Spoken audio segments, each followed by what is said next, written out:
Want to fortify your USDT holdings like a digital Swiss bank? Then this video is your personal vault, guiding you through the secure process of sending USDT to your Trezor. First, let's launch Trezor Suite and connect your Trezor device. Head over to the Receive tab in the coin selection area.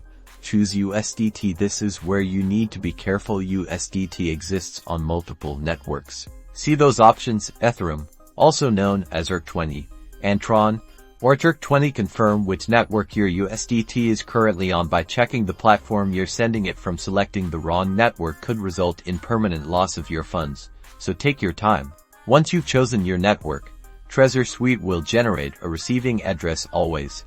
And I mean always. Double-check this address on your Trezor device. Compare what you see on your screen with the address displayed on your Trezor. This verifies that it hasn't been tampered with.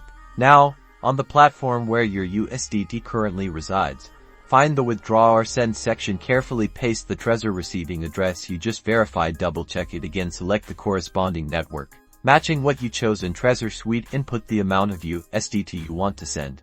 Confirm the transaction on your Trezor device. It will display all the details: the amount, the address, and the network. If everything matches what you expect, approve the transaction on your Trezor. Remember to keep your Trezor and recovery seeds safe at all times.